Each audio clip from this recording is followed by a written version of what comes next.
নাকি? জি স্যার, শোনা যাচ্ছে স্যার। হ্যাঁ, সবাইকে আমি আবারও শুভেচ্ছা জানাচ্ছি। গতকালকে আপনারা অনেকে আসছিলেন, সেখান থেকে অনেকে উপস্থিত আছেন, আবার আজকে নতুনও থাকতে পারেন। এই জন্য প্রাথমিকভাবে শুরুতে আমাকে দু একটা কথা একটু বলতেই হয়, না বললে অনেকে মিসগাইড হওয়ার সম্ভাবনা থাকে। সর্বপ্রথম বলি যে আমরা কিন্তু স্বাভাবিকভাবে যে ক্লাস হওয়ার কথা সেভাবে নিতে পারবো না, কারণ আমাদের হাতে সময় কম। সময় কম বলতে পরীক্ষা হয়তো আগামী মাসে পরীক্ষা হবে, এই জন্য আমরা একটু দ্রুত এগিয়ে যাব সাজেশনের ভিত্তিতে। তা আমরা আবার আপনাদের হোয়াটসঅ্যাপ গ্রুপে এবং আমাদের যে ফেসবুক গ্রুপ আছে সেখানে আমরা ক্লাস এবং ক্লাসের লিংক, পাশাপাশি আপনার ইয়েগুলা দিচ্ছি, নোটগুলা দিচ্ছি। আপনারা এগুলো ফলো করবেন এবং সেখান থেকে নোটগুলো পিডিএফ আকারে পাবেন। নোট আমরা গতকালকে নোটগুলা কিন্তু দিয়ে দিয়েছি। ঠিক আছে, আজকেও ক্লাস শেষে বা আগামীকালকে আপনারা এগুলা পেয়ে যাবেন। তো গতকালকে যারা ক্লাস করেছিলেন আপনাদের একটা এক্সপিরিয়েন্স হয়েছে, এবং আজকে যারা ক্লাস করবেন তারা তাদের একটা এক্সপিরিয়েন্স হবে। শুধু আমার আহ, কথা থাকবে এটা যে দেখেন, আপনাদের জন্য কিন্তু আমাদের একটা বিশাল টিম কাজ করতেছে। এটা আপনারা নিশ্চয়ই বুঝতে পারছেন, 11 জন শিক্ষক, আমাদের টেকনিক্যাল সাপোর্ট টিম, এই যে এগুলা আহ, ইয়ে হচ্ছে, নিয়ন্ত্রণ করতেছে, রিসিভ করতেছে, রেকর্ড করতেছে। ঠিক আছে, তারপরে আমাদের আম, পরামর্শক টিম, আমাদের টিচার্সের যে প্যানেল আছে তারা সবাই এর সাথে যুক্ত। এত বড় একটা টিম আপনাদের জন্য ফ্রি সার্ভিস দিচ্ছে। শুধু তাই নয়, আপনারা যে গুগল মিটে ক্লাস করতেছেন এটা কিন্তু ফ্রি গুগল মিট না, যেটা বাজারে ফ্রি পাওয়া যায়, আপনারা যেটা ইউজ করতেছেন মোবাইলে, এটা সেটা না, এটা পেইড। এটা আমাদের প্রত্যেক মাসে প্রায় প্রায় মনে হয় $50-60 খরচ হয় এর পেছনে।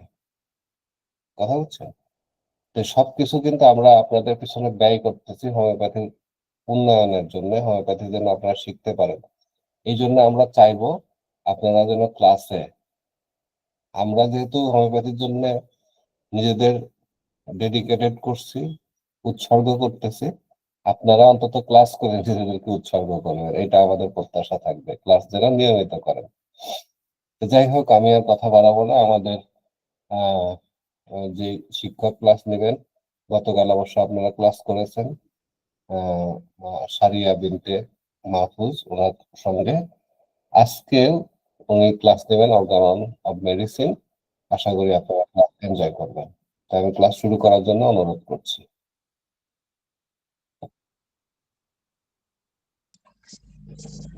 ধন্যবাদ স্যারকে আমাকে ক্লাস নেওয়ার সুযোগ দেওয়ার জন্য। তো প্রথমেই আমি আমার পরিচয়টা দিয়ে নিই। আমি শারিয়া বিনতে মাহফুজ, আমি হোমিও ডাইজেস্টের একজন স্টুডেন্ট। আপনারা আশা করি সকলে ভালো আছেন এবং আমিও ভালো আছি। আজকে আমি আপনাদের থার্ড ইয়ার অর্গানন ক্লাসটা নিব, এবং আমি চেষ্টা করেছি সাজেশন ওয়াইজ যে প্রশ্নগুলো সেইগুলো আহ, অনুযায়ী ক্লাস নেওয়ার, কারণ এখন যেহেতু আমাদের সময় নেই এবং বেশি ডিটেলস যদি পড়াতে যাই তাহলে দেখা যাবে যে আমরা যে সাজেশনটা সেটা কভার করতে পারবো না। আশা রাখছি যে আমাদের এই সাজেশন ওয়াইজ যদি আপনারা পড়েন বা রিভিশন দেন পরবর্তীতে, তাহলে একটা ভালো মার্ক গেইন করতে পারবেন পরীক্ষার মাধ্যমে। তো আশা করছি আমার ক্লাস নেওয়াতে যদি কোনো ভুল ত্রুটি হয় আপনারা ক্ষমা সুন্দর দৃষ্টিতে দেখবেন এবং আমার ভুলটা ধরিয়ে দেবেন। যেহেতু আমরা এখানে ক্লাস নিচ্ছি, অবশ্যই বলতে গেলে এক টাইপের গ্রুপ স্টাডি, যেহেতু আমিও স্টুডেন্ট, আমিও চেষ্টা করব যে আপনাদেরকে ফ্রেন্ডলি শেখানোর জন্য, এবং যদি কারো কোনো জিজ্ঞাসা থাকে তাহলে হ্যান্ড রাইজ করবেন। ঠিক আছে, তো আমি আর বেশি কথা না বলি, এমনি টাইম অনেক চলে গিয়েছে। আমি আমার পিডিএফ, আমার যে ফাইলটা সেটা আমি একটু ওপেন করব, আপনারা আমাকে একটু রেসপন্স করে জানাবেন যে সেটা ওপেন হয়েছে কিনা। তো শুরু করতে যাচ্ছি।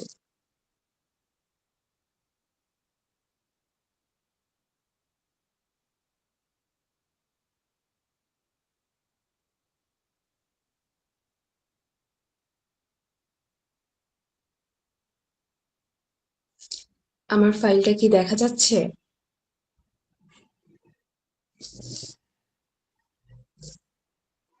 একটু রেসপন্স করেন দেখা আপনারা যাচ্ছে। আমার। ঠিক আছে, থ্যাংক ইউ। তো আমরা প্রথমেই যেটা দিয়ে শুরু করব সেটা হচ্ছে মিথ্যা চিররোগ বা অলীক চিররোগ বলতে কি বোঝায়। এই প্রশ্নগুলো কিন্তু আমাদের হচ্ছে ডিএচএমএস যে গত বর্ষে পরীক্ষাগুলো হয়েছে সেগুলোতে এসেছিল, এবং আমরা চেষ্টা করেছি কমন যাতে পান আপনারা এক্সাম হলে সেইভাবে প্রশ্ন প্যাটার্ন সাজানো। তো এখানে মিথ্যা চিররোগ এভাবেও আসতে পারে বা অলীক চিররোগ বলতে কি বোঝায় এভাবেও আসতে পারে। তো প্রথমেই মিথ্যা চিররোগটা কি সেটা আমরা দেখি। দীর্ঘকাল ধরে অনিয়মিত জীবনযাপনের ফলে যে সমস্যা, যে সকল জটিল পীড়া বা রোগ দেখা দেয় সে সকল রোগকে মিথ্যা চিররোগ বা অলীক জীর্ণরোগ বলে। এখন এটার কারণটা কি সেটা দেখি। স্বাভাবিক স্বাস্থ্যবিধি অনিয়ম ও অনাচারই এই রোগের কারণ, যেমন মদ্যপান, ইন্দ্রিয় পরিচালনা, তারপর অনিদ্রা, দুশ্চিন্তা, দুঃস্বীয় আবহাওয়াতে বসবাস করা, জলাভূমির নিকট বাস করা, বদ্ধ গৃহে বাস, কুখাদ্য গ্রহণ, পুষ্টিকর খাদ্যের অভাব, তারপর হচ্ছে ব্যায়াম ও মুক্ত বায়ুর প্রভাব, অতিরিক্ত মানসিক ও শারীরিক পরিশ্রম প্রভৃতির কারণে কিন্তু আমাদের এই রোগের সৃষ্টি হয়। তাহলে মূলত মিথ্যা চিররোগ যদি আমরা সংক্ষেপে বলি সেটা হচ্ছে আমাদের যে দৈনন্দিন জীবনযাপন এইসব লাইফস্টাইলে যদি আমাদের কোনো মানে অপ্রাকৃতিক নিয়ম আমরা চর্চা করি, যারা বেশি দিন ধরে ধূমপান করেন বা যারা মদ্যপান করেন, তারপরে যারা রাত জাগেন, এইভাবে কিন্তু বিভিন্ন ধরনের রোগ আমাদের মধ্যে সৃষ্টি হতে পারে এইগুলোর জন্য। তো এই যে রোগগুলা সৃষ্টি হলো এই সব রোগগুলাকে মিথ্যা চিররোগ বা অলীক চিররোগ বলতে পারে। ঠিক আছে, বলে। এখন আপনার প্রশ্নতে আসতে পারে মিথ্যা চিররোগ বলতে কি বোঝায় লিখো, বা আপনার প্রশ্ন আসতে পারে এইভাবে যে অলীক চিররোগ বলতে কি বোঝো, লিখো। তাহলে আমরা আশা করি বুঝতে পারছি যে হচ্ছে বিভিন্ন অস্বাস্থ্যকর অভ্যাস বা পরিবেশে এর কারণে যে চিররোগের মতো যে রোগের সৃষ্টি হয়, অথচ এটা চিররোগ না, এগুলো হচ্ছে মিথ্যা চিররোগ। ঠিক আছে, আহ 1 নাম্বারটা শেষ। এখন হচ্ছে আমরা 2 নাম্বার প্রশ্নে যাই। এখানে ঘ্রাণে ঔষধ প্রয়োগের পদ্ধতি আলোচনা করো বা কখন প্রয়োগ করা হয়। আচ্ছা, আমি যে 1 নাম্বারটা বললাম এটা কি আপনারা বুঝতে পারছেন, 1 নাম্বার প্রশ্নটা? জি ম্যাম। আচ্ছা, ঠিক আছে। এখন হচ্ছে 2 নাম্বার, ঘ্রাণে ঔষধ প্রয়োগের পদ্ধতি আলোচনা করো বা কখন প্রয়োগ করা হয়। এখন ঘ্রাণের যদি আমরা দেখি এখানে একটা সূত্র আছে, সেটা হচ্ছে অর্গানের যে সূত্র 248 নাম্বার, সেখানে বলা হয়েছে রোগীকে ঔষধ সেবন করানো সম্ভবপর না হলে সুনির্বাচিত শক্তিকৃত ঔষধের ঘ্রাণ নেওয়ার ব্যবস্থা করতে হবে। এখন ঘ্রাণ কখন ঘ্রাণের মাধ্যমে ঔষধ প্রয়োগ করা হয় সেটা হচ্ছে যখন রোগীর খুবই দুর্বল অবস্থা, যে সে এমন যে তার খাওয়ার মতো উপযুক্ত না, ওষুধ খাওয়ার মতো শরীরে হেলথ লেভেল নেই এবং সেই ক্যাপাবিলিটি তার নেই, তখন কিন্তু এই ঘ্রাণের যে ঔষধ ঘ্রাণের মাধ্যমে ওষুধটা প্রয়োগ করা হয়। তাহলে ঘ্রাণে ওষুধ প্রয়োগের সময়টা কি সেটা আমরা দেখি। যখন দীর্ঘকালের রোগের জন্য কোনো রোগীর দুর্বল হয়ে পড়ে, সে রোগী যদি স্নায়বিক প্রবণ হয়, তবে এই সকল রোগী সামান্য মাত্রার ঔষধের প্রতিক্রিয়া সহ্য করতে পারে না। এই সকল রোগীর ক্ষেত্রে ঔষধ প্রয়োগ করা হয়। এখন যে সকল রোগী, ওই যে বললাম যে দীর্ঘদিন ধরে অসুস্থ, ঠিক আছে, তার শরীর দুর্বল হয়ে গিয়েছে কিন্তু তার যেই কি বলে হেলথ লেভেল বা যে তার একটা ঔষধ যে গ্রহণ করবে, ঔষধ গ্রহণ করার মতো সক্ষমতা তার মধ্যে তৈরি হয় না, এবং তার তারা খুবই স্নায়বিক প্রবণ হয়, হচ্ছে তাদের শরীরটা তখন ওইভাবে সাড়া দিতে পারে না, তারা স্নায়বিক প্রবণ হয়। এই ক্ষেত্রে রোগীগুলাকে যেই আহ, মানে ডাইরেক্ট ওষুধ না দিয়ে ঘ্রাণের মাধ্যমে ওষুধ প্রয়োগ করা হয়। এখন ওষুধ প্রয়োগ পদ্ধতি যেটা সেটা দেখব। যে সকল রোগী অত্যাধিক স্নায়বিক প্রবণ এবং সেজন্য অতি ক্ষুদ্রতম মাত্রায় প্রয়োগকৃত ঔষধের প্রতিক্রিয়া সহ্য করতে পারে না, তাদের ক্ষেত্রে সুনির্বাচিত ঔষধটিকে ঘ্রাণে প্রয়োগ করতে হয়। ঘ্রাণে ঔষধ প্রয়োগ করতে হলে একটা পরিষ্কার 100 20 মিলি শিশিতে 4/3 পরিশ্রুত পানিতে, পরিশ্রুত পানি বলতে বিশুদ্ধ যে পানি, সেই পানিতে 8 থেকে 10 ফোঁটা সুরাসার যোগ করে। সুরাসার বলতে আমরা বুঝি হচ্ছে প্লাসিবো, বা হচ্ছে যেটা ওষুধটাকে সংরক্ষণ করে, ঠিক আছে? মানে ওষুধকে অনেকদিন অ্যালকোহল পর্যন্ত। এক কথা, জি, অ্যালকোহল। হ্যাঁ, অ্যালকোহল, মানে আমি ওইটা বলতে চাচ্ছিলাম না। আচ্ছা, অ্যালকোহল যেটা আমাদের ওষুধটাকে হচ্ছে করে, মানে সংরক্ষণ করে রাখে, ওষুধের যে গুণাগুণ সেটা অনেকদিন পর্যন্ত কিন্তু এটা সংরক্ষণ করে রাখে। তাহলে কি করতে হবে? 120 মিলি শিশিতে 4/3 পরিশ্রুত পানি মানে বিশুদ্ধ পানি দেওয়ার পরে সেখানে 8 বা 10 ফোঁটা যে সুরাসার যোগ মানে অ্যালকোহল যোগ করতে হবে। দেন এই সুরাসার মিশ্রিত পানিতে সুনির্বাচিত যে ঔষধ, মানে আপনি রোগীর যে পর্যবেক্ষণ করলেন, তার লক্ষণ সমূহ নিলেন, মানসিক, শারীরিক, তার আহ ব্যক্তির স্বাতন্ত্র্যের উপর নির্ভর করে, তার সম্পূর্ণ যে লক্ষণ সমগ্র নিলেন, সেইগুলোর উপর ভিত্তি করে আপনাকে একটা ঔষধ সিলেকশন করতে হবে। হ্যাঁ, সেই ঔষধটা আপনার সেটার 2টা বা 3টা অনুবেটিকা সেই আহ পানিতে দ্রবীভূত করতে হবে, এবং প্রতিদিন সকালবেলা, মানে ডাক্তারের পরামর্শ অনুযায়ী, এক এক ডাক্তার তো এক এক ভাবে দেন, প্রতিদিন সকালবেলা ওষুধ মিশ্রিত শিশিটিকে 10 বার ঝাঁকিয়ে, মানে যাতে ওষুধের শক্তিটা বৃদ্ধি পায়। হ্যাঁ, ওষুধকে শক্তিকরণ করা, সেটা হচ্ছে আমরা যদি সাবকাশন বা ঝাঁকাই ওষুধটাকে, তাহলে কিন্তু ওষুধের শক্তিটা বৃদ্ধি পায়। তো ঔষধ মিশ্রিত এই শিশিটিকে 10 বার ঝাঁকিয়ে এই শিশির কর্ক খুলে খালি পেটে রোগীকে একবার ঘ্রাণ গ্রহণ করতে হবে। হ্যাঁ, এইভাবে কয়েকদিন ওষুধ ঘ্রাণ গ্রহণ করার পর রোগীর উন্নতি পরিলক্ষিত হলে ঘ্রাণ নেওয়া বন্ধ করতে হবে। এই মানে ওষুধটা তাহলে ঘ্রাণের মাধ্যমে কিভাবে নেয় আশা করি আমরা বুঝতে পারছি। এটা মূলত যখন একজন চিকিৎসক হবেন, তখন আপনি বুঝতে পারবেন যে রোগীটা আসলে তার হেলথ লেভেলটা কেমন, মানে একটা রোগীর সর্বদিক বিবেচনা করে তখন তাকে আপনি পানিতে ওষুধ দিবেন, পুরিয়াতে দিবেন, নাকি হচ্ছে ঘ্রাণে দিবেন, সেটা আপনি বিবেচনা করতে পারবেন। এবং এই ঘ্রাণে দেওয়ার মাধ্যমটা কি সেটাও আমরা এখন বুঝতে পারলাম। আহ এই 2 নম্বর প্রশ্নটা মানে বুঝতে পারছেন কিনা সবাই আমাকে একটু জানাবেন।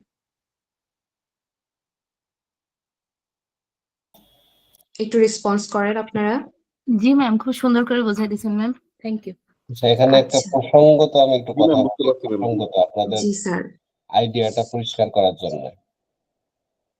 দেখেন, ঘ্রাণের মাধ্যমে ওষুধ যাচ্ছে, এটা একটা অদ্ভুত বিষয় না? খুবই অদ্ভুত বিষয়, তাই না?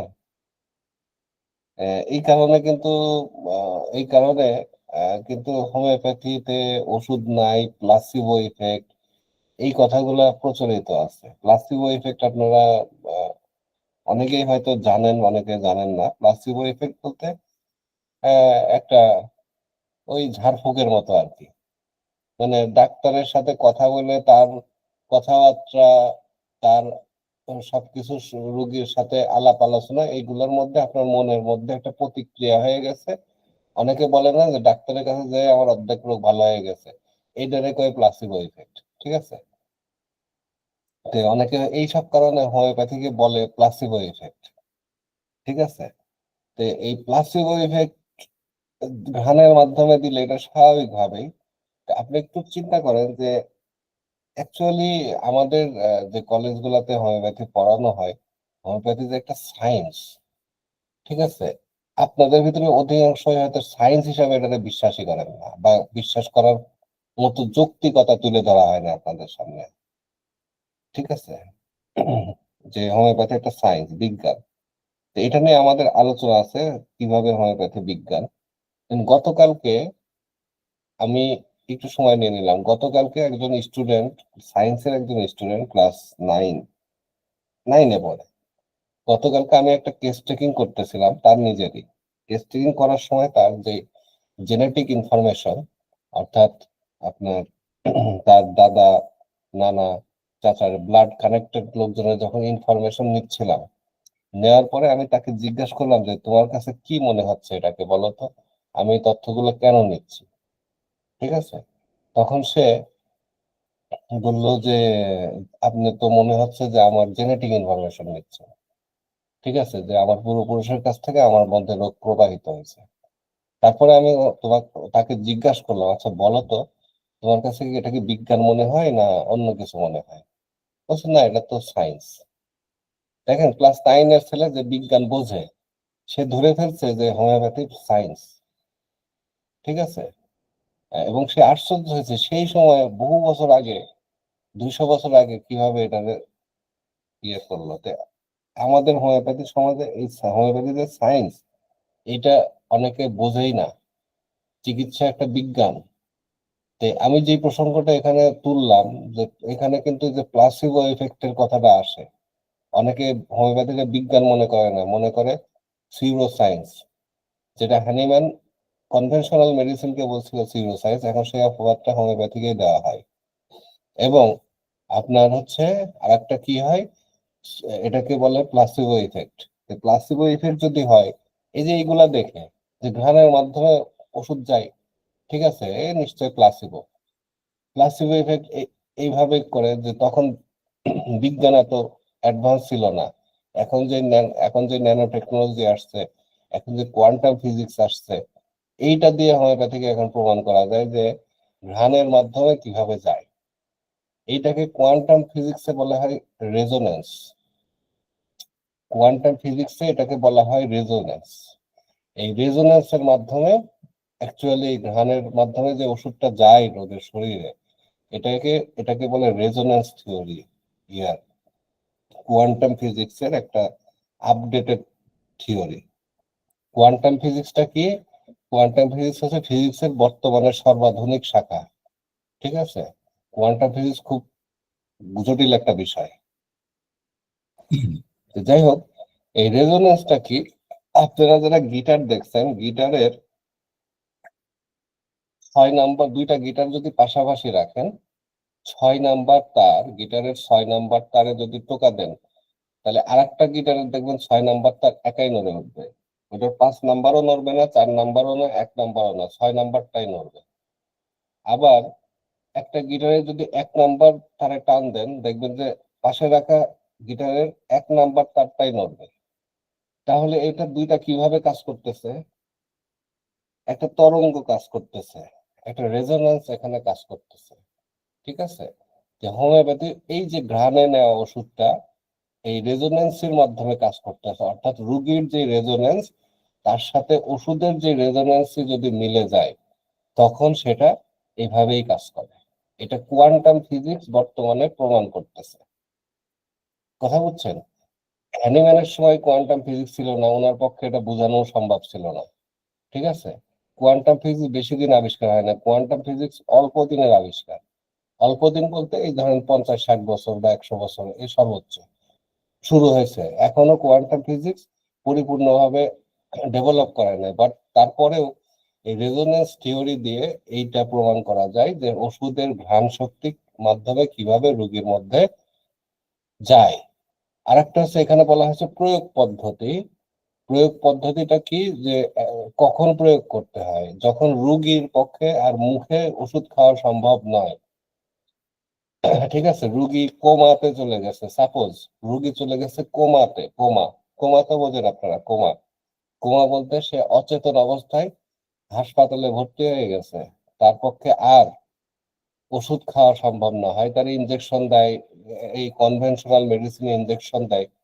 তো সেইটার পরিবর্তে হোমিওপ্যাথিতে ঘ্রাণের মাধ্যমে ওষুধ দেওয়া যায়, ঠিক আছে। অথবা এমন হইতে পারে যে রুগীর মুখে ওষুধ দিলে সে নিতে পারে না, বমি করে দেয় বা অন্য কিছু হয়, ঠিক আছে, কিন্তু ঘ্রাণের মাধ্যমে তাকে দেওয়া সম্ভব। হোয়াট এভার, এরকম একটা অসম্ভব অবস্থায় এই এই ওষুধ প্রয়োগের পদ্ধতিটা হচ্ছে ঘ্রাণের মাধ্যমে প্রয়োগ। যাই হোক, আমি একটু সময় নিয়ে নিলাম। আমি ক্লাস আগিয়ে নেওয়ার জন্য অনুরোধ করব।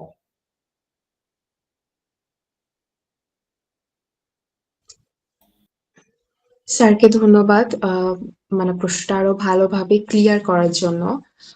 আশা করি সবাই বুঝতে পেরেছেন যে ঘ্রাণে ওষুধ প্রয়োগ করা হয় কখন এবং কিভাবে এটা মানে শরীরে কিভাবে কাজ করে। তো আমরা আমাদের দ্বিতীয় প্রশ্নটা শেষ করলাম। এখন আমরা হচ্ছে আমাদের তৃতীয় যে প্রশ্ন আছে সেটাতে যাব। এখানে প্রথমত প্রশ্নটা হচ্ছে হোমিওপ্যাথিক বৃদ্ধি এবং ঔষধজ বৃদ্ধি বলতে কি বোঝো এবং এদের মধ্যকার পার্থক্য লিখো। তো আমাদের যে প্রশ্ন আসবে তো সেখানে কিন্তু এভাবেও আসতে পারে যে হোমিওপ্যাথিক বৃদ্ধি মানে দুইটা একসাথে আসতেও পারে নাও পারে, যে শুধু আসলো যে হোমিওপ্যাথিক বৃদ্ধি বলতে কি বোঝো এইটুকু, বা ঔষধজ বৃদ্ধি বলতে কি বোঝো এইটুকু, এবং এদের সাথে আসতে পারে যে হোমিওপ্যাথিক বৃদ্ধি এবং ঔষধজ বৃদ্ধির মধ্যে পার্থক্য লিখো। তো আমরা হোমিওপ্যাথিক বৃদ্ধি কি প্রথমে সেটা দেখি। এটা হচ্ছে হোমিওপ্যাথিক বৃদ্ধি। এটা হচ্ছে সদৃশ লক্ষণ অনুযায়ী সঠিক ঔষধ প্রয়োগের ফলে রোগীর আভ্যন্তরীণভাবে যে সুস্থ বোধ করে, কিন্তু বাহ্যিক বা শারীরিক লক্ষণের যে সাময়িক বৃদ্ধি হয়, ঔষধে সেই ক্রিয়াকে হোমিওপ্যাথিক বৃদ্ধি বলে। তারপরে রোগ শক্তি ধ্বংস করতে হলে রোগ শক্তির চেয়ে সামান্য বেশি ঔষধ শক্তির প্রয়োজন হয়। অবশিষ্ট ঔষধ শক্তি যখন জীবনী শক্তিকে আক্রমণ করে, ফলে ক্ষণস্থায়ীভাবে বর্তমান লক্ষণের বৃদ্ধি হয়। অবশিষ্ট ঔষধ শক্তির পরিমাণ যত বেশি হয়, হোমিওপ্যাথিক বৃদ্ধিও তত বেশি হয়। এখন এটা যদি আমি যদি একটু ক্লিয়ার ভাবে বোঝাই আপনাদেরকে, তাহলে যখন আমরা ধরেন কোনো একটা রোগীকে দেখলাম, তার শারীরিক মানসিক লক্ষণগুলো নিলাম, তার সকল ডিটেলস নেওয়ার পরে তার যে লক্ষণ সমগ্র সেগুলোর উপরে ভিত্তি করে যখন আমি একটা একক ঔষধ সিঙ্গেল রেমেডি সিলেকশন করব, তারপরে সিলেকশন করার পরে অবশ্যই তার জীবনী শক্তির উপর নির্ভর করবে তার ওষুধের পাওয়ার কতটা হবে বা কতটা দেওয়া উচিত। তার যে জীবনী শক্তি সেটা যদি স্ট্রং হয় তাহলে তো একটু বেশি পাওয়ার দিব, যদি একটু দুর্বল হয় তাহলে কম পাওয়ার দিব, এবং কিভাবে দিব সেটারও নিয়ম আছে, সেভাবে আমরা তাকে ওষুধটা প্রয়োগ করব। এখন ওষুধ প্রয়োগ করতে গেলে মানে আমাদেরকে অবশ্যই একটু জীবনী শক্তির থেকে মানে ওষুধ যে রোগটা আসছে এই রোগের থেকে একটু বেশি পাওয়ারের ওষুধ প্রয়োগ করতে হয়। তো সেই যখন আমি ওষুধটা প্রয়োগ করলাম, ওষুধটা প্রয়োগ করার পরে আমাদের যে রোগ শক্তি ছিল, হ্যাঁ এই রোগ শক্তির সাথে যখন ওষুধ শক্তির একটা আহ মানে যুদ্ধ হলো, তখন কিন্তু আমাদের রোগ শক্তিটা দূরীভূত হয়ে গেল, এবং আমাদের যে স্বদেশ যে ওষুধটা আমরা দিয়েছিলাম সেই ওষুধটা যে সামান্য পরিমাণ আমরা একটু বেশি দিয়েছি মাত্রাটা, সেইটুকু মাত্রা কিন্তু আমাদের শরীরের মধ্যে থাকবে, এবং সেইটার রিফ্লেকশন আমাদের জীবনী শক্তি উপর করা হয়, জীবনী শক্তির উপর পড়ে, এবং জীবনী শক্তি সে লক্ষণের মাধ্যমে সেটা কিন্তু আস্তে আস্তে প্রকাশ করে। এই যে আমি আমার ওষুধটা প্রয়োগ করলাম, ওষুধ প্রয়োগের পরে আমাদের রোগটা যে একটু বৃদ্ধি পেল, বা আমাদের যেই রোগ শক্তি ছিল সেটা দূরীভূত হয়ে একটু যা আমাদের রোগটা একটু বৃদ্ধি পেল, তখনই কিন্তু আমরা বুঝবো যে আমাদের ওষুধটা সিলেকশন সঠিক হয়েছে। মানে আপনি একটা রোগীকে ওষুধ প্রয়োগ করলে তার রোগ যদি হালকা পরিমাণ বৃদ্ধি না হয় তাহলে কিন্তু একটু কনফিউশন থাকে যে আসলে তার রোগটাকে আসলেই মানে এই ওষুধটাকে আসলেই সিলেকশন সঠিক হয়েছে কিনা। যখন অল্প একটু বৃদ্ধি হবে তখন বুঝবেন যে আপনার ওষুধটা সিলেকশন সঠিক হয়েছে, এবং এই যে বৃদ্ধিটা হলো এটা কিন্তু আস্তে আস্তে একাই জীবনী শক্তি রিকভার করে নেয়। ঠিক আছে, এই যে বৃদ্ধিটা হয় এই বৃদ্ধিটাকে হোমিওপ্যাথিক বৃদ্ধি বলে, মানে এটা একটা ভালো সাইড, ভালো লক্ষণ। ঠিক আছে, এবং ঔষধজ বৃদ্ধি কি? ঔষধজ বৃদ্ধি হচ্ছে সদৃশ বিধান অনুসারে ওষুধ প্রয়োগ করার পর যদি রোগীর বর্তমান কষ্ট ছাড়াও নতুন লক্ষণ প্রকাশ পায় যা কোনোদিনই রোগীর মধ্যে ছিল না, তাকে ঔষধজ বৃদ্ধি বলে। ঠিক আছে, এখন ঔষধজ বৃদ্ধিটা কি? সেটা হচ্ছে আপনি রোগীকে ওষুধ প্রয়োগ করলেন, ঠিক আছে, ওষুধ প্রয়োগ করার পরে এখন আপনি দেখলেন রোগী পরের বার যখন আপনার কাছে আসলো বা দ্বিতীয় ব্যবস্থাপত্রের সময়, তখন সে কিন্তু আপনার কাছে কমপ্লেন করবে যে আমার হচ্ছে এই প্রবলেম গুলা ফেস করতেছি, আমার এই রোগগুলা ছিল না বাট আমার এই নতুন এই লক্ষণগুলো প্রকাশ পাচ্ছে, হ্যাঁ যেগুলো তার ছিলই না সেগুলা প্রকাশ পাচ্ছে। হ্যাঁ, এইভাবে তার কিন্তু মানে যে ওষুধজ বৃদ্ধি এটা ঘটবে, তখন আপনি বুঝে নেবেন যে তার মধ্যে ঔষধজ বৃদ্ধি হয়েছে। এখন ঔষধজ বৃদ্ধিটা কেন হয়? কারণ আমাদের ওষুধ যদি ভুল সিলেকশন হয়, ঠিক আছে, ভুল সিলেকশন হয় বা আংশিক সিলেকশন হয়, আংশিক সদৃশ হয়। মানে আমি একটা মানুষের মেন্টাল লেভেল নিলাম, শারীরিক লেভেল নিলাম, মানে লক্ষণগুলো নিলাম, সেই লক্ষণগুলোর ভিত্তিতে আমি যখন একটা ঔষধ সিলেকশন করব, সেই ঔষধটা যদি মানে সম্পূর্ণ সদৃশ না হয়, যেহেতু হোমিওপ্যাথি সদৃশ লক্ষণের ভিত্তিতে ওষুধ প্রয়োগ করে, কিন্তু আমাদের ওষুধটা যদি অর্ধেক সদৃশ্য হয় বা সদৃশ্য না হয়, ভুল ঔষধ হয়, তখন কিন্তু এই ঔষধ যে বৃদ্ধি সেটা কিন্তু ঘটে আমাদের শরীরে। তখন যেই রোগগুলো আমার মধ্যে ছিল না কখনোই, সেই রোগগুলাও কিন্তু আমি আমার শরীরে লক্ষণ করতে পারবো। ঠিক আছে, তাহলে হোমিওপ্যাথিক বৃদ্ধি এবং ঔষধজ বৃদ্ধি কি, এটা আমরা বুঝতে পারছি। ঔষধজ বৃদ্ধি কি করে, আমাদের যেই শরীরের মানে মানসিক যেই লক্ষণগুলা, মানে মানসিক রোগ এবং শারীরিক যেই রোগগুলা, সেগুলাকে বলতে গেলে আরো বৃদ্ধি করে দেয়, সাথে আরো নতুন রোগ যুক্ত করে।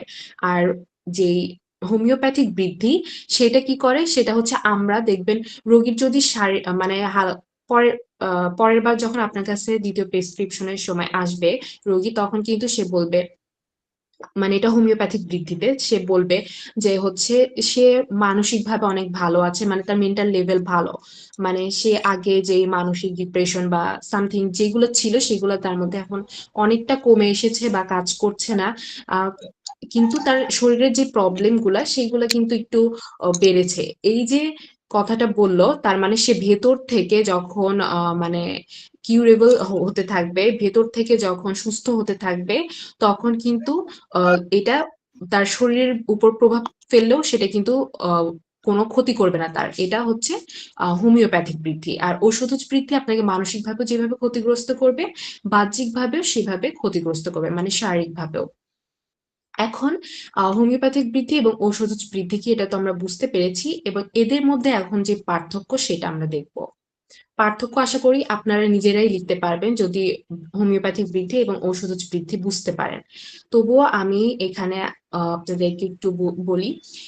প্রথমে হোমিওপ্যাথিক বৃদ্ধি, সেটা কি, হোমিওপ্যাথিক বৃদ্ধিতে রোগীর কষ্টের বৃদ্ধি সত্ত্বেও সামগ্রিকভাবে রোগী আরাম বোধ করে। ওই যে আমি বললাম, আমাদের মূলত রোগটা সৃষ্টি হয় মেন্টাল লেভেল থেকে, হ্যাঁ, আমাদের সেটা কিন্তু দেখা যায় না। যখন এটা আমাদের ফিজিক্যাল লেভেলে আসে, তখন আমরা দেখতে পাই যে হ্যাঁ আমাদের এই রোগটা হয়েছে, বাট ওই রোগের পেছনে আপনার একটা মেন্টাল স্ট্রেস বা মেন্টাল কোনো প্রবলেম আছে, যার কারণে আপনার সেই রোগটা সৃষ্টি হয়েছে।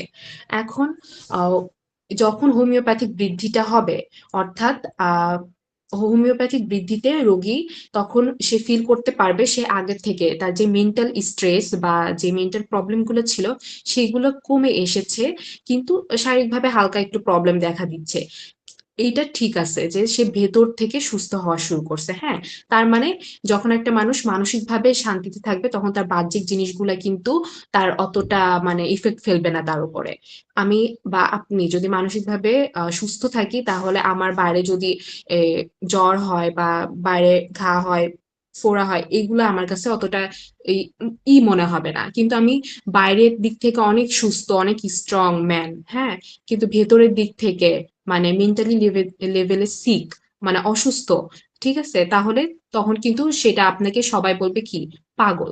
ঠিক আছে, পাগল কিন্তু শারীরিকভাবে সুস্থ থাকে, কিন্তু তাদের মেন্টাল যে লেভেলটা সেটা একদমই বিকৃত পর্যায়ে যায়। তার মানে একটা মানুষ যখন মেন্টাল লেভেল সুস্থ থাকে, তখন সে আস্তে আস্তে কিউরেবল হতে থাকে।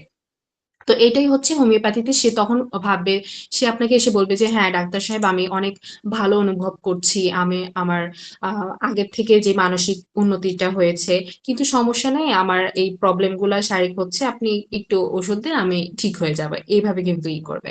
তো এই জিনিস, এইটা হচ্ছে কি, হোমিওপ্যাথিক বৃদ্ধি হলে সে সার্বিকভাবে আরাম বোধ করবে। আর ঔষধজ বৃদ্ধিতে, ওষুধের ঔষধজ বৃদ্ধিতে রোগী আরো কাতর হয়ে যায়, মানে দেখবেন যখন তার রোগ অলরেডি আছে মানসিক শারীরিক, তার উপরে যদি তার আরো নতুন রোগ যোগ হয়, তাহলে তার কি একটা অবস্থা হবে বুঝেন। সেই রোগী তার দ্বিতীয়বার আসবেই না আপনার কাছে, দ্বিতীয়বার আসলে পরবর্তীতে আর আসবে না। তো এইটা হচ্ছে ঔষধজ বৃদ্ধি। সেকেন্ড, হোমিওপ্যাথিক বৃদ্ধিতে রোগীর মানসিক অবস্থা অপেক্ষাকৃত শান্ত এবং সুস্থির বলে মনে হয়। ওই যে যেটা বললাম, সে মানসিকভাবে অনেক শান্তি ফিল করে, ঠিক আছে, যদি হোমিওপ্যাথিক বৃদ্ধি হয়, মানে আপনার ওষুধ সিলেকশন সঠিক হয়েছে, এই জন্য সে শান্তি ফিল করছে। নেক্সটে, ওষুধ যে বৃদ্ধি, এটাতে রোগী মানসিক অবস্থা আকার মানে অবস্থা করুণ আকার ধারণ করতে থাকে, মানে মানসিক অবস্থা খুবই খারাপ হতে থাকে। স্বাভাবিকভাবে রোগীর রোগ আছে সেগুলো তো বাড়বে, আবার নতুন রোগ যোগ হয়ে সে তার মানসিক লেভেল একদমই শেষ হয়ে যাবে। নেক্সটে হোমিওপ্যাথিক বৃদ্ধিতে রোগীর বাহ্যিক বৃদ্ধি ঘটলেও আভ্যন্তরীণভাবে রোগী শান্তি অনুভব করে। ওই যে যেটা বললাম প্রথমেই, যে বাহ্যিকভাবে সে যদি মানে রোগীর শারীরিক কিছু প্রবলেম দেখা দিলেও সে ভেতর থেকে শান্তি অনুভব করবে। আর ঔষধের বৃদ্ধিতে আভ্যন্তরীণ ও বাহ্যিক উভয় লক্ষণের বৃদ্ধি ঘটে। ঠিক আছে, উভয় লক্ষণেরই বৃদ্ধি ঘটে। আচ্ছা, আমার ফাইলটা কি দেখা যাচ্ছে? আপনারা একটু আমাকে জানান তো। না ম্যাম, দেখা যাচ্ছে না। ও আচ্ছা, আমাকে বলবেন না যে ফাইল দেখা যাচ্ছে না, আমি তো আচ্ছা এক মিনিট, একটু অপেক্ষা করেন। আমি তো ভাবছি আমার ফাইলটা দেখা যাচ্ছে।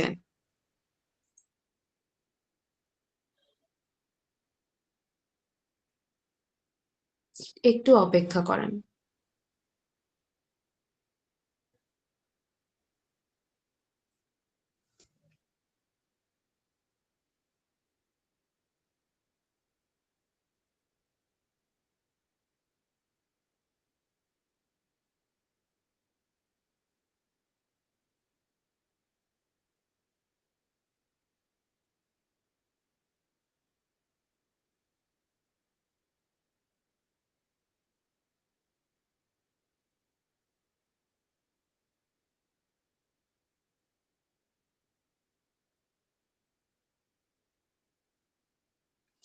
সরি, আমার ফাইলটা দেখা যাচ্ছিল না। আমার ফাইল মানে আমি তো ফাইল দেখে পড়াচ্ছি, এখন আমারটা দেখা যাচ্ছে কিনা এটা তো আমি বুঝতে পারিনি। আপনারা একটু রেসপন্স করবেন, হ্যাঁ, যদি মানে প্রবলেম দেখেন কোনো, কারণ ফাইল দেখলে আপনাদের জন্য বুঝতে আরো সুবিধা হবে। এতক্ষণ যেগুলো বলেছি আপনারা কি বুঝতে পেরেছেন? একটু রেসপন্স করেন। জি ম্যাম, ক্লিয়ার। অন্য সবার কথা বলতে পারবো। আচ্ছা ঠিক আছে, এখন দেখা যাচ্ছে আমার ফাইল? জি ম্যাম, এখন দেখা যায়। আচ্ছা ধন্যবাদ। না দেখা গেলে আমাকে একটু বলে দিবেন, হ্যাঁ। ওকে। আচ্ছা, তাহলে আমরা কতদূর ছিলাম? ওষুধের বৃদ্ধিতে আভ্যন্তরীণ বাহ্যিক উভয় লক্ষণেই বৃদ্ধি ঘটে।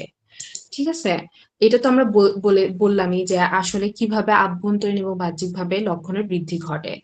তারপর হচ্ছে হোমিওপ্যাথিক বৃদ্ধি স্বল্প স্থায়ী। ও যে আমরা বললাম যে সেটা আপনাকে হয়তো আপনি বুঝতে পারবেন কিভাবে যে আপনার ওষুধটা একদম সঠিক হয়েছে। হয়তো আপনার রোগী দ্বিতীয়বার এসে আপনাকে বলবে যে হচ্ছে হ্যাঁ স্যার, আমার আগের থেকে আমি ভালো আছি, কিন্তু আমার রোগ মানে শারীরিকভাবে একটু প্রবলেম দেখা যাচ্ছে, মানে আমার যে রোগগুলো ছিল সেইগুলা অল্প একটু বেড়েছে। ঠিক আছে, এই ওষুধ বৃদ্ধি যদি খুব বেশি হয়ে যায় যে সে কন্ট্রোল করতে পারছে না, মানে হোমিওপ্যাথিক বৃদ্ধি যেটা, এটা যদি খুব বেশি হয়ে যায় তখন হয়তো আপনি ঔষধটাকে করে স্কিপ করে দিবেন। যখন সে বলবে যে ওষুধ বৃদ্ধি, তার শরীরের রোগগুলো একটু বৃদ্ধি হয়েছে, তখন আপনি আপনার ওষুধ যে সেটাকে স্টপ করে দিবেন।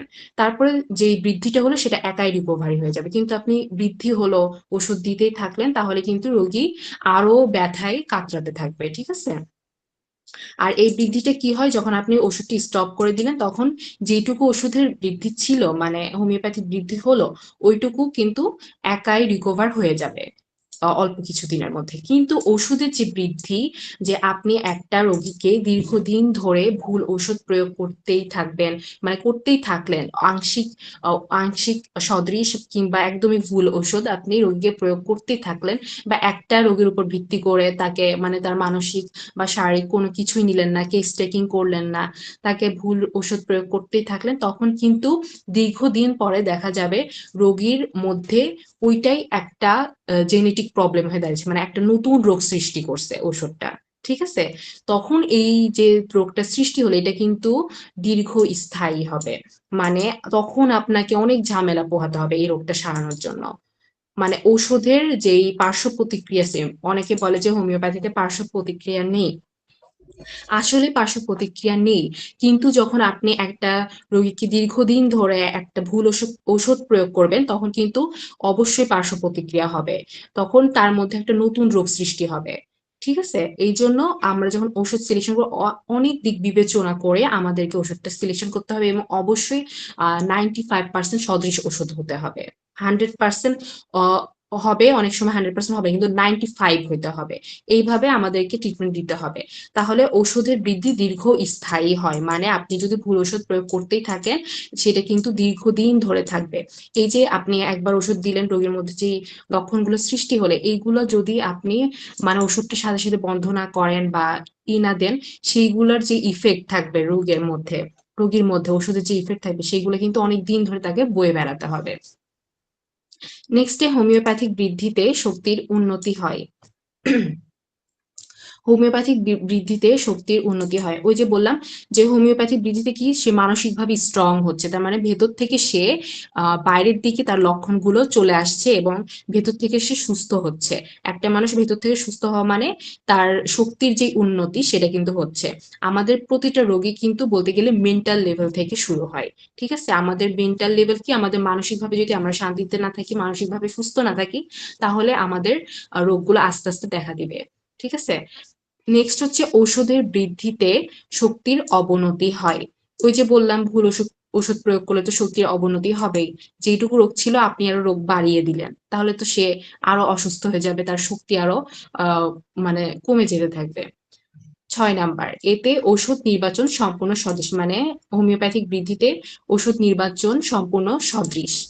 আর ঔষধ হচ্ছে বৃদ্ধিতে কি নির্বাচন আংশিক সদৃশ, বা বলতে গেলে একদমই কম সদৃশ বা ভুল। 7 নাম্বার হচ্ছে শারীরিক লক্ষণগুলো বৃদ্ধি হলে ওষুধ বন্ধ রাখলেই আস্তে আস্তে লক্ষণ সমূহ দূরীভূত থাকে। ওই যে বললাম শারীরিক লক্ষণগুলা যখন বৃদ্ধি হলো তখন যদি আপনি ওষুধটাকে বন্ধ করে দেন তাহলে কিন্তু দেখবেন কিছুদিন পরে, কিছুদিন না অল্প কিছুদিনের মধ্যে দেখবেন যে তার ওই যেইটুকু বৃদ্ধি হয়েছিল সেইগুলো একাই চলে গিয়েছে। তো এই টাইমটাতে আপনি তখন তাকে প্লাসিবো দিতে পারেন বা সিপি দিতে পারেন তার মানসিক সান্ত্বনার জন্য। নেক্সটে হচ্ছে প্রয়োজনে মানে এটা হচ্ছে 7 নাম্বার, ঔষধ বৃদ্ধির ক্ষেত্রে প্রয়োজনে পরিপূরক ওষুধ প্রয়োগ করে আবার নতুন করে রোগলিপি তৈরি করতে হয়। এই যে আপনি যে ভুল ওষুধ এতদিন ধরে প্রয়োগ করলেন, এই ভুল ওষুধ প্রয়োগের ফলে আপনার যে একটা রোগীর মধ্যে উল্টাপাল্টা লক্ষণ চলে আসলো, এইগুলা কি করতে হবে, তখন আপনি ভুল দিয়েই ফেলেছেন, এখন কি করবেন, তখন ওষুধটাকে বন্ধ করে অনেকদিন অপেক্ষা করতে হবে যতক্ষণ না তার প্রকৃত লক্ষণগুলো আসে। অপেক্ষা করার পরে তাকে আবার প্রথম থেকে তার রোগীলিপি মানে কেস টেকিং করতে হবে। কেস টেকিং করার পরে তখন আপনাকে সদৃশ ওষুধ সিলেকশন করে তাকে প্রয়োগ করতে হবে। তারপর হচ্ছে আহ রোগের উন্নতি হতে থাকে, এটা হচ্ছে হোমিওপ্যাথিক বৃদ্ধিতে রোগের উন্নতি হতে থাকে, আর ঔষধজ বৃদ্ধিতে রোগের অবনতি শুরু হতে থাকে। তাহলে আমরা হোমিওপ্যাথিক বৃদ্ধি এবং ঔষধজ বৃদ্ধির মধ্যে যে পার্থক্য গুলো এটা আমরা বুঝতে পেরেছি। এখন আমাকে বলেন কারোর কোনো কোশ্চেন আছে কিনা এই প্রশ্নটাতে, বা বুঝতে পেরেছেন কিনা, একটু রেসপন্স করেন।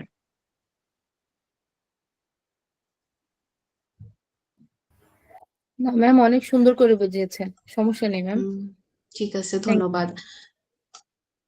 আচ্ছা, তাহলে আমরা, যেহেতু আমার ক্লাসের টাইম বেশি নাই, এক একটা টিচারের মনে হয় 45 মিনিট করে ক্লাস, আমার 8টা 35 মনে হয়, আমি হয়তো স্যার থেকে চেয়ে আর 5 মিনিট বাড়িয়ে নিতে পারি।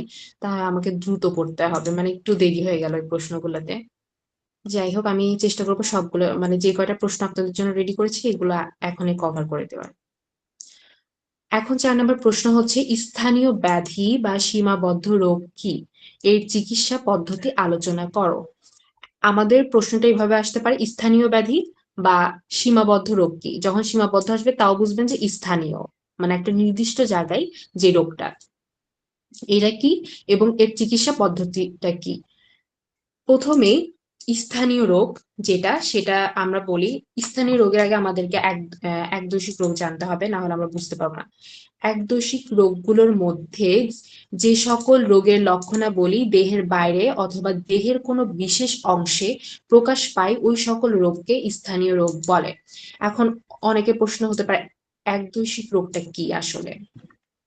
একদোষিক রোগটা কি? একদোষিক রোগ হচ্ছে আপনার যে সকল রোগ অযৌন ক্রনিক, যেমন সোরা ধাতু থেকে উৎপন্ন হয়, রোগের কেবলমাত্র দুই একটি লক্ষণ প্রকাশিত হয়, অন্যান্য লক্ষণ সমূহ অপ্রকাশিত এবং অদৃশ্য থাকে, এই সকল রোগকে বলে একদৈশিক রোগ। হ্যাঁ, একদৈশিক রোগ বলে। এই একদৈশিক রোগের মধ্যে হচ্ছে স্থানীয় রোগও রয়েছে, মানে একদৈশিক রোগের আন্ডারে। যখন আমরা পড়াবো, এটাও পড়াবো একদৈশিক রোগটা কি, তখন আমরা আরো ডিটেলসে আলোচনা করব। তো একদৈশিক রোগগুলোর মধ্যে যে সকল রোগের লক্ষণাবলী দেহের বাইরে অথবা দেহের কোনো বিশেষ অংশে প্রকাশ পায়, ওই সকল রোগকে স্থানীয় রোগ বলে। স্থানীয় রোগগুলি প্রকৃতপক্ষে স্থানীয় রোগ নয়। কোনো স্থানীয় রোগে যদি বাহ্যিক আঘাত ও কোনো ক্ষত দেখতে পাওয়া না যায়, তবে সেটা প্রকৃতপক্ষে স্থানীয় রোগ নয়, কারণ সেটা নিশ্চয়ই কোনো আভ্যন্তরিক রোগের স্থানীয়ভাবে প্রকাশ মাত্র, যেমন দাঁত, খোস, পাচড়া প্রভৃতি। ওই যে আমি বললাম যে আপনার রোগটা কিন্তু শুরু হয় মেন্টাল লেভেল থেকে। মেন্টাল লেভেল থেকে যেটা রোগটা ডেভেলপ করতে করতে যখন আপনার ফিজিক্যাল লেভেলে আসে, তখন কিন্তু আপনি দেখতে পান যে হ্যাঁ, আমার তো রোগ হয়েছে। তখন আপনি মনে করেন যে আপনার রোগ হয়েছে, তখন আপনি আপনার শরীরে যে রোগটা, ওইটাকে ভাবেন যে রোগ।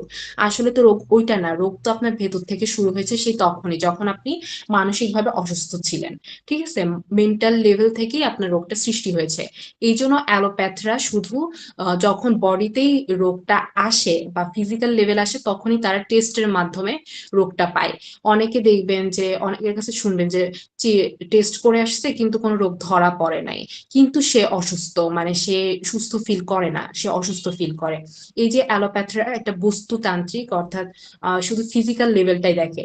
একটা মানুষ যে মানুষ আত্মিক এবং বাহ্যিক দিক দিয়ে, মানসিক এবং শারীরিক দিক দিয়ে একটা মানুষ, সেটা তারা বিবেচনা করে না। আর হোমিওপ্যাথরা কি করে, এখানেই তাদের আর হোমিওপ্যাথদের মধ্যে মূল পার্থক্য, যে হোমিওপ্যাথরা একটা মানুষকে মানসিক হিসাবেও বিবেচনা করে এবং শারীরিক হিসাবেও। কারণ একটা মানুষ মানসিক, শারীরিক, আত্মিক এই সব মিলাই একটা মানুষ, সে শুধু তার বডি মানুষ না। একটা মানুষ মারা গেলে তখন কিন্তু তার আত্মাটা চলে যায়, তখন আমরা ওই ফিজিক্যাল লেভেলটাকে, মানে ফিজিক্যাল বডিটাকে বলি ডেড বডি, তাই না? তো আমাদেরকে সেই মানুষটার মানসিক লেভেলটাও দেখতে হবে। এই তাহলে স্থানীয় ব্যাধিটা কি, এই যে দাঁত, খোস, পাচড়া এইগুলা। কিন্তু স্থানীয় ব্যাধি যখন আপনি দেখলেন, এটাকে শুধু আপনি ভাববেন না যে এটা খোস, পাচড়া বা দাঁত। তখন ভাববেন যে এটার ভেতরেও কোনো আছে, যে সেটা ভেতর থেকে সৃষ্টি হয়েছে, মানে তার ভেতরে কোনো প্রবলেম আছে মানসিক ভাবে বা তার মেন্টাল লেভেলে, সেখান থেকে আস্তে আস্তে ডেভেলপ করে আপনার এই খোস, পাচড়া, দাঁত তার শরীরে প্রকাশমান হয়েছে। ঠিক আছে, এখন স্থানীয় রোগ দুই প্রকার, যথা আভ্যন্তরীণ উপসর্গ এবং বাহ্যিক উপসর্গ। ঠিক আছে, ভেতরের লক্ষণ এবং বাহ্যিক লক্ষণ। বাহ্যিক স্থানীয় রোগকে আবার দুই ভাগে ভাগ করা হয়, সেটা হচ্ছে ডাইনামিক্যাল বাহ্যিক স্থানীয় ব্যাধি, যেমন দাঁত, খোস, পাচড়া। দ্বিতীয়টা হচ্ছে সার্জিক্যাল স্থানীয় ব্যাধি, যেমন অস্থিভঙ্গ, সন্ধি চুক্তি, আঘাত থেকে সৃষ্ট লক্ষণ বা ক্ষত, মারাত্মক ধরনের আগুনে পোড়া প্রভৃতি। স্থানীয় ব্যাধির মধ্যে যেটা হচ্ছে সার্জিক্যাল বলতে বোঝানো হচ্ছে মানে সার্জারির মাধ্যমে করতে হয়। হ্যাঁ, যেমন আপনার যদি সন্ধি চুক্তি বলতে আপনার জয়েন্ট থেকে যদি মানে হাড়টা আলাদা হয়ে যায়, বা আপনার হাড্ডি যদি ভেঙে যায়, ঠিক আছে, বা আঘাত থেকে বড় ধরনের আঘাত পাইছেন, যেমন অ্যাক্সিডেন্ট করছেন, তখন কিন্তু এই সার্জিক্যাল, মানে এগুলো কিন্তু স্থানীয় ব্যাধি তখন। ঠিক আছে, আঘাত পেলেন যে আপনার হাড় ভেঙে গেল, ওইগুলো কিন্তু সার্জারি না করলে তখন কিন্তু সারবে না। ঠিক আছে, সার্জারি ইমার্জেন্সি তখন করা লাগবে। এই যে সার্জারি করলেন, এটা হচ্ছে সার্জিক্যাল স্থানীয় ব্যাধি। আর ডাইনামিক্যাল বাহ্যিক স্থানীয় ব্যাধিটা কি, দাঁত, খোস, পাচড়া। ডাইনামিক্যাল কেন বলা হয়েছে, এটা কিন্তু দ্রুত ছড়ায় যায়। দেখবেন দাঁত, এটা কিন্তু এক জায়গা থেকে আরেক জায়গায় হতে থাকে। তারপর খোস, পাচড়া, যেটা চুলকানি একজনের মাধ্যমে আরেকজনের ছড়াতে থাকে। এইগুলা হচ্ছে ডাইনামিক্যাল স্থানীয় ব্যাধি। ঠিক আছে, এখন এটার আমরা তাহলে স্থানীয় ব্যাধিটা কি সেটা আমরা বুঝলাম, বা সীমাবদ্ধ রোগ কি সেটা আমরা বুঝলাম। এখন এটা চিকিৎসা পদ্ধতি কি সেটা আমরা আলোচনা করব। চিকিৎসা পদ্ধতি সংক্ষেপে যদি আমরা দেখি, তাহলে স্থানীয় ব্যাধি যদি কোনো প্রচন্ড বাহ্যিক আঘাত থেকে উৎপন্ন হয়, তাহলে প্রয়োজনীয় বাহ্যিক আনুষঙ্গিক চিকিৎসা ব্যবস্থা গ্রহণ করতে হবে।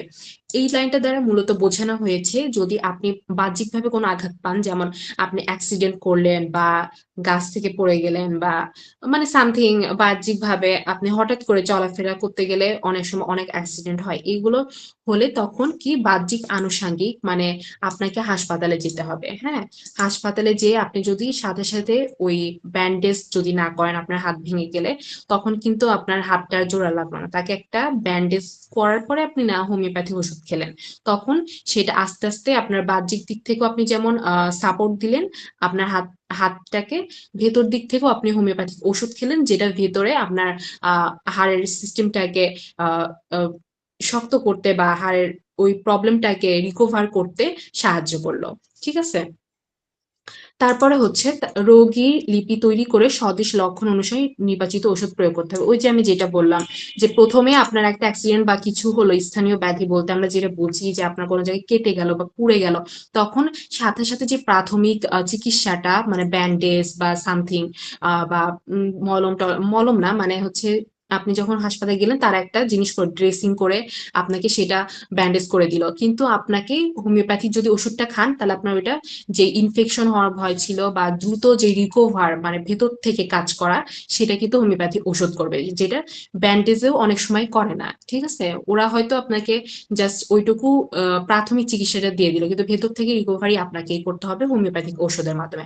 তখন কি করতে হবে, তখন লক্ষণ সমূহ নিতে হবে যে এটা কিভাবে হলো, তার ব্যথা আছে কিনা, তার হচ্ছে কোনো বৃদ্ধি হচ্ছে কিনা, কি বলে কি সে গরমে ভালো লাগছে না ঠান্ডায় ভালো হচ্ছে, এই যাবতীয় জিনিস নিয়ে লক্ষণ নিয়ে তারপর ওষুধ প্রয়োগ করতে হবে। ৩ নম্বরে আছে এই ব্যাধি চিকিৎসার জন্য শারীরিক মানসিক উভয় লক্ষণের ভিত্তিতে ঔষধ প্রয়োগ করতে হবে।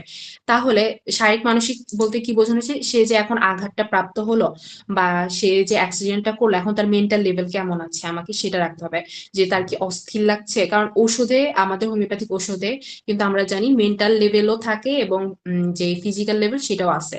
তো আমাকে এই সদৃশ ওষুধ সিলেকশনের ক্ষেত্রে দুইটাই নেওয়া লাগবে, যে তার মানসিক অবস্থা কেমন এবং শারীরিক অবস্থা কেমন, সেটার ভিত্তিতে আমি একটা ওষুধ সিলেকশন করব।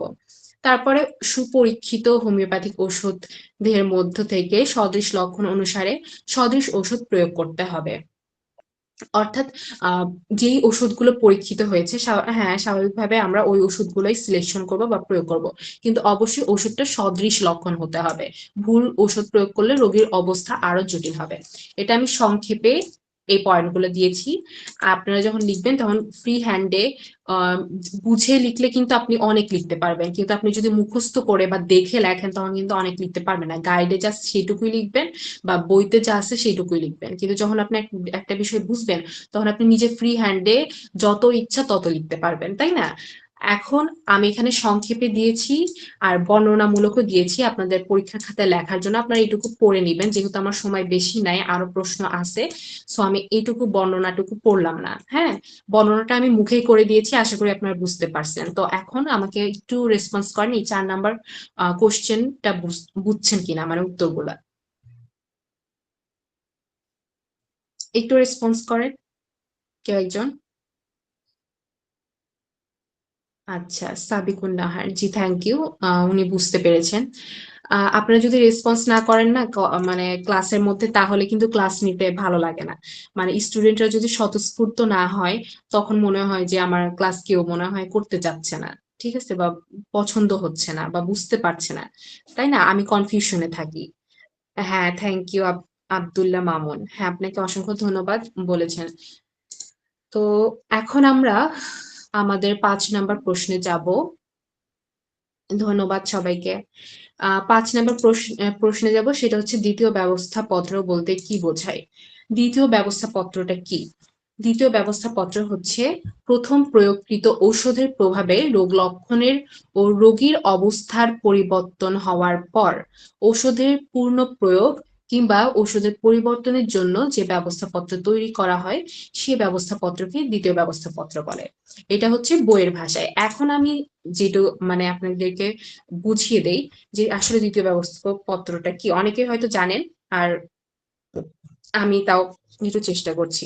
তো দ্বিতীয় ব্যবস্থাপত্রটা হচ্ছে মূলত যখন একটা রোগী আপনার কাছে প্রথম একটা নতুন রোগী আসলো, তখন আপনি কি করলেন? প্রথমে কিন্তু তার একটা কেস টেকিং বা রোগী লিপি যেটাকে বলে সেটা করে নিলেন।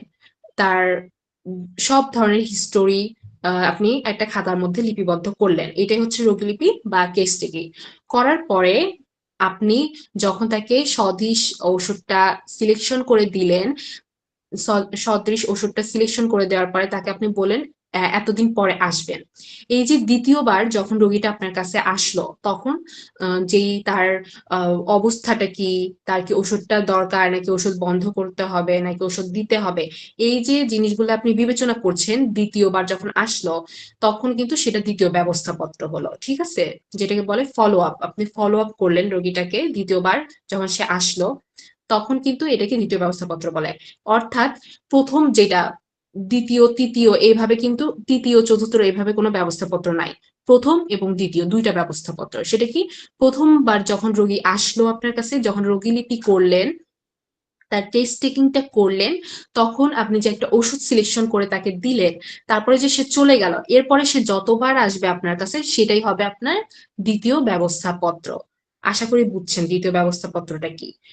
মানে সে যতবার আপনার কাছে আসবে, যতবার আপনি ফলো আপ করবেন প্রথমবারের পর থেকে, ততবারই হবে দ্বিতীয় ব্যবস্থাপত্র। হ্যাঁ, তৃতীয় বা চতুর্থ নামের কোনো ব্যবস্থাপত্র নাই। দ্বিতীয় ব্যবস্থাপত্র হচ্ছে এইটা। যতবার সে আসবে ততবারই সেটাই হবে তার দ্বিতীয় ব্যবস্থাপত্র। এখন দ্বিতীয় ব্যবস্থাপত্র প্রদানের সময়, ঠিক আছে? এটা হচ্ছে আরোগ্যর আরোগ্যের ক্রিয়াধারাকে অগ্রগামী করার লক্ষ্যে ওষুধের পুনঃপ্রয়োগের জন্য দ্বিতীয় ব্যবস্থাপত্র করা হয়। অর্থাৎ আপনার ওষুধটা যে দিয়েছেন, এটা কি অগ্রগামী হয়েছে? মানে ওষুধের কি আবার প্রয়োগ করতে হবে কিনা? সে যদি দেখা যায় যে তার ওই সবকিছু ঠিক হয়ে গেছে, একবার ওষুধ দিলেই তো সবকিছু ঠিক হয়ে যাবে না। একবার ওষুধ দেওয়ার পর আপনি ধরেন বুঝতে পারলেন যে তার হচ্ছে রোগগুলো কমতেছে কিন্তু খুব আস্তে আস্তে রোগ কমছে। হ্যাঁ, তখন আপনি হয়তো একটু ওষুধটাকে মাত্রা বাড়িয়ে দিলেন। ঠিক আছে? এই যে একটা সিদ্ধান্ত নিলেন দ্বিতীয় ব্যবস্থাপত্রের সময়। বা দ্বিতীয় ব্যবস্থাপত্র এমনও হতে পারে যে হচ্ছে আহ তার ওষুধটা আপনার ওই যে ভুল সিলেকশন করলেন। ঠিক আছে? ভুল সিলেকশন করলেন প্রথম ব্যবস্থাপত্রে, যখন দ্বিতীয়বার আসলো সে তখন আপনাকে বললো ডাক্তার আমার তো আরো নতুন রোগ যোগ হয়েছে, যেগুলো আমার ছিলই না। তখন আপনি কি করলেন? তখন হচ্ছে আবার আপনাকে প্রথম থেকে তার রোগ হয়তো ওষুধটা বন্ধ করে তার আগে প্রথমে রোগ লক্ষণগুলো ফুটায় তোলা লাগবে। বা মানে আপনি যে একটা সিদ্ধান্ত নিবেন, তখন এই সিদ্ধান্তটা কিন্তু আপনি দ্বিতীয় ব্যবস্থাপত্রে নিবেন। তারপর হচ্ছে প্রথম ব্যবস্থাপত্রে ক্ষতিকর ক্রিয়া প্রতিকারের জন্য দ্বিতীয় ব্যবস্থাপত্র করা হয়।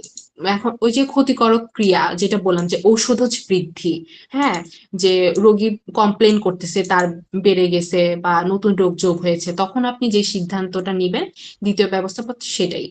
তারপর হচ্ছে আরোগ্যের পরিপূর্ণতা দিতে পরিপূরক ঔষধ প্রয়োগের জন্য দ্বিতীয় ব্যবস্থাপত্র করা হয়। যে রোগীর হচ্ছে এখন দ্বিতীয়বার যখন আসলো তার এই সিমটমস, আগে যে সিমটমস বা হচ্ছে লক্ষণগুলি ছিল সেগুলো চলে গিয়েছে।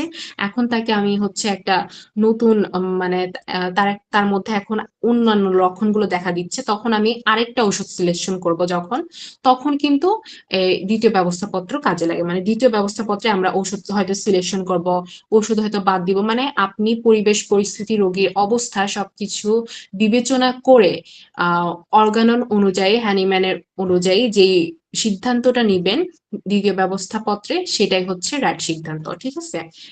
এখন এই জন্য আপনাকে মানে দক্ষ একজন ডাক্তার হইতে হবে এবং প্রচুর পড়াশোনা করতে হবে। ঠিক আছে? এখন তো আমরা মানে কলেজগুলোর যে অবস্থা, যারা পড়ালেখা করে তারাও বলতে গেলে পড়ালেখা ছেড়ে দেয়। মানে পরিবেশের কারণে। যে পড়ালেখা করে কি হবে? সবাই তো এভাবেই লিখতেছে। আমি পড়ালেখা করে কি করব? যদি এভাবে পাস করা যায়, তাই না? না হলে তো আর যে যেহেতু আমরা একটা রোগীকে চিকিৎসা করব, অবশ্যই আমাদেরকে সেইভাবে একটা জ্ঞান রাখতে হবে। না হলে আমরা মানুষকে ট্রিটমেন্ট করব, সেটা আমরা দিতে পারবো না ট্রিটমেন্টটা সঠিকভাবে। এইটা খুবই একটা কঠিন কাজ। তো বিশেষ ক্ষেত্রে রোগীকে যৌক্তিক ও অল্প সময় অল্প উপশম দেওয়ার জন্য দ্বিতীয় ব্যবস্থাপত্র করা হয়। ঠিক আছে? মানে অনেক সময় রোগীকে উপশম দেওয়ার জন্য তার যে বৃদ্ধি হয়েছে সেটার জন্য এখন রোগী ওই যে যদি হোমিওপ্যাথিক বৃদ্ধি হয়, সে এসে বললো যে আমি মেন্টাল লেভেল আমার ভালো আছে কিন্তু বাহ্যিক লেভেলটা আমি ভালো ফিল করছি না, আমার শারীরিকভাবে এই রোগগুলো কিন্তু একটু বৃদ্ধি পেয়েছে, তখন আপনি কি করলেন, তাকে হয়তো মানসিকভাবে সান্ত্বনা দেওয়ার জন্য আপনি যদি প্লাসিবো দিতে চান দিতে পারেন, বা ওষুধটা বন্ধ রাখতে চান সেটাও করতে পারেন।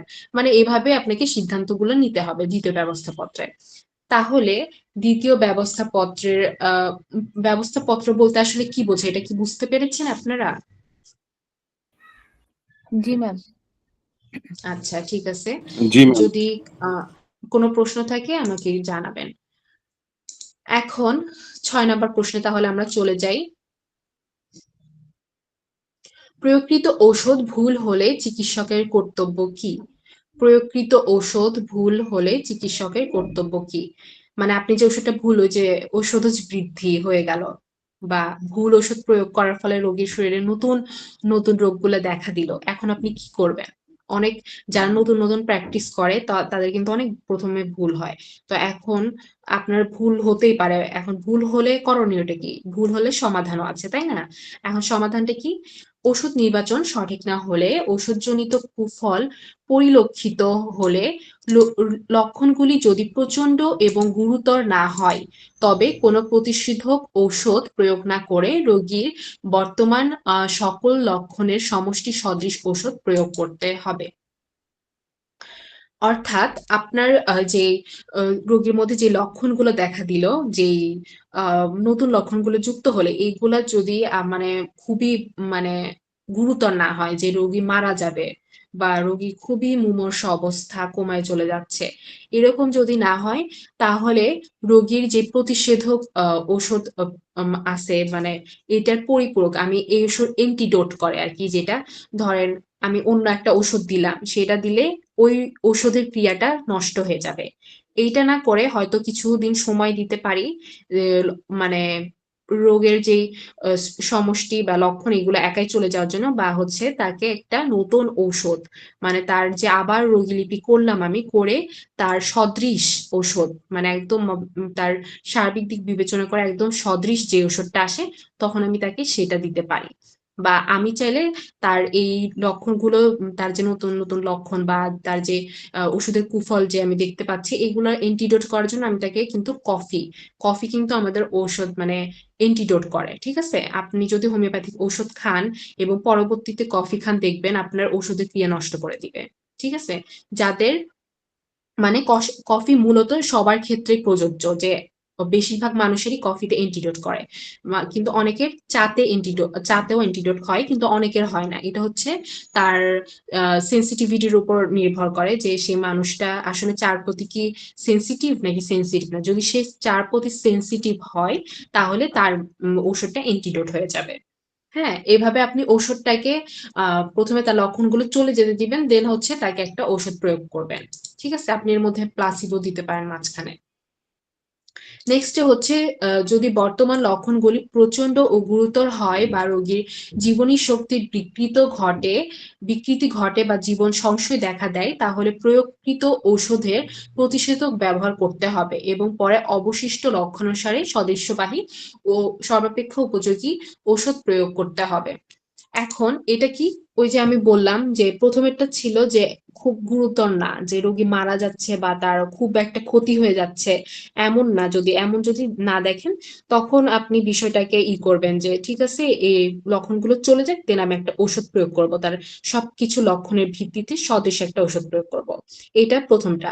আর দ্বিতীয় যেটা বললাম, এটাতে ওই যে বললাম যে প্রচুর অবস্থা খারাপ, তার মুমূর্ষ অবস্থা, তখন কি করবেন? তখন হচ্ছে এন্টিডোট ঔষধ বা কফি, মানে যেগুলোতে ওষুধ এন্টিডোট হয় সেই জিনিসগুলো তাকে যদি প্রয়োগ করা হয়, তাহলে তার কিন্তু ও মানে যে ওষুধের লক্ষণগুলো সেগুলো দূরীভূত হয়ে যাবে। দেন একটা টাইম পর তাকে আমি হচ্ছে পুরা কেস টেকিং করে বা রোগীলিপি করে তার সদৃশ, যে সবচেয়ে সদৃশ ঔষধ তার জন্য উপযোগী সেই ওষুধটা প্রয়োগ করতে পারি, ঠিক আছে?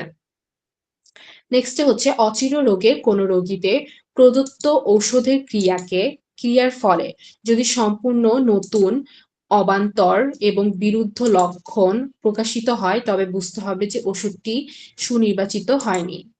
এই যে এইটুকু কিন্তু আমরা উপরে পড়ে এসেছি ঔষধজ বৃদ্ধি। হ্যাঁ, ঔষধজ বৃদ্ধি মানে ঔষধজ বৃদ্ধিতে নতুন লক্ষণ আসবে, তারপর হচ্ছে অন্য লক্ষণের সাথে কোনো মিল থাকবে না। হ্যাঁ, এইগুলা হচ্ছে ঔষধজ বৃদ্ধিতে। তাহলে বুঝবেন যে ব্যবস্থাপত্র ভুল হয়েছে, ব্যবস্থাপত্র ভুল হয়েছে এবং ভুল ওষুধ প্রয়োগ করা হয়েছে, এটা বুঝবেন। তখন কি করবেন? আরোগ্য সাধনের ওষুধটি অনুপযুক্ত বলে গণ্য করা উচিত।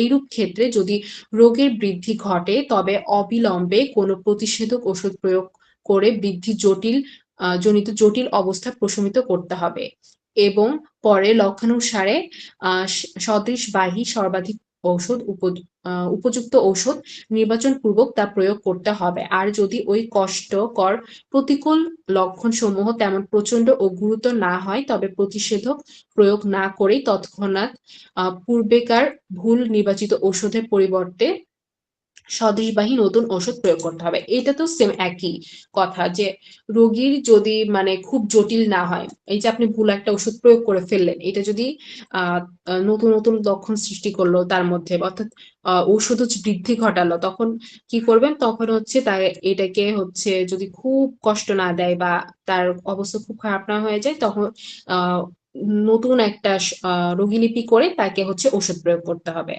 আর যদি তার মধ্যে দেখা যায় যে অনেক অবস্থা খারাপ, তার হাসপাতালে নেওয়ার মতো অবস্থা আছে, তখন এন্টিডোট দিতে হবে। দেন তাকে একটা কেস টেকিং করে তাকে একটা সদৃশ ওষুধ দিতে হবে। আশা করি বুঝতে পারছেন। বুঝতে পেরেছেন কিনা আমাকে একটু জানাবেন। জি ম্যাম, বোঝা গেছে। তাহলে আমরা যখন হুম হোমিওপ্যাথি ওষুধ খাবো তাহলে তখন আমরা হুম চা কফি ওটা খাবো না, এই তো? জি আমরা যখন হোমিওপ্যাথি ওষুধ খাবো আর কি, আমরা যখন তাহলে চা এবং হুম কফি এ দুটো আমরা তখন এড়িয়ে যাব। হ্যাঁ, এড়িয়ে যাবেন। এটা মূলত নির্ভর করে আপনার সেনসিটিভিটিটা কিরকম সেই জিনিসটার প্রতি। আপনি কোনটা এড়িয়ে যাবেন? যেটা দেখবেন যে, যে জিনিসগুলো খেলে আপনার শরীরে প্রতিক্রিয়া সৃষ্টি করে, ঠিক আছে? যেমন অনেকে কিন্তু চাতে কোনো কিছুই হয় না। হ্যাঁ? যেমন আমার চা খেলেও কিছু হয় না, না খেলেও কিছু হয় না। কিন্তু অনেকের আছে যাদের অভ্যাসে পরিণত হয়েছে যে চাটাই তার ওষুধের মতো কাজ করে। যেমন ধরেন আপনি অনেকের আছে যারা হচ্ছে চা ধরেন না খেলে, অনেকে আছে দুধ চা না খেলে কিন্তু সে ভালো মতো ক্লিয়ার বাথরুম করতে পারে না। অনেকের আছে সিগারেট না খেলে তার বাথরুম ক্লিয়ার হয় না। এই যে তার মধ্যে একটা ঔষধের যে ক্রিয়াটা সৃষ্টি করছে শরীরের মধ্যে, এই জিনিসটা তার ওষুধ চলাকালীন সে করতে পারবে না। মানে সে চা বা কফি যেটার উপর তার সেন্সিটিভ আছে, মানে সেন্সিটিভিটি আছে, যে সেই জিনিসটা না খেলে তার এটা হবে না, বা ওষুধের ক্রিয়া সৃষ্টি করে যে জিনিসটা, সেই জিনিসটা এড়ায় চলতে হবে। কিন্তু কফির ক্ষেত্রে দেখা যায় বেশিরভাগ মানুষের এন্টিডোট হয়। হ্যাঁ, কফি বেশিরভাগ মানুষেরই এন্টিডোট করে ওষুধ। কিন্তু চা অনেকের করে না, আবার অনেকের করে। বাট আবার সিগারেট অনেকের করে, অনেকের করে না। মানে এরকম বিভিন্ন ধরনের জিনিস আছে যেই খাবারটা আপনার শরীরে একটা ওষুধের প্রতিক্রিয়া সৃষ্টি করবে। যে আমার নিম পাতার রস না খেলে বাথরুম ক্লিয়ার হবে না সকালবেলা। হ্যাঁ, তাহলে এই নিম পাতার রসটা আপনার জন্য একটা ঔষধ। এইটা যদি আপনি তখন আপনার হোমিওপ্যাথিক ওষুধ চলাকালে আপনি না বন্ধ করেন, তাহলে কিন্তু আপনার ওষুধটা এন্টিডোট হয়ে যাবে বা হোমিওপ্যাথিক ওষুধ কাজ করবে না। ঠিক আছে? মানে বিষয়টা বুঝাতে পেরেছি কিনা? জি, থ্যাংক ইউ ম্যাম। ওয়েলকাম। আর কারোর প্রশ্ন হচ্ছে কোনো? প্রশ্ন থাকলে করতে পারেন। মূলত আমাদের যে হোমিওপ্যাথিতে স্টুডেন্টদের অবস্থা হয়ে গেছে। তৈরি হয় এটা কি জি কফি কুডা? জি এই কফি থেকে যে মেডিসিনটা তৈরি হয় এটা কি ওষুধটার নাম কি কফিয়া ক্রুডা? বুঝতে পারলাম না আপনার কথা। জি জি জি, কফি আর কোলা। হচ্ছে ওই ক্রিয়া কোনো ওষুধের ক্রিয়া নষ্ট করার জন্য যে ওষুধটা দেওয়া হয় কফিয়া নামের যে ওষুধটা, এই ওষুধটার পুরো নামটা কি? Coffea cruda? হ্যাঁ হ্যাঁ, কফি আর কোলা, ঠিক আছে, কফি আর কোলা।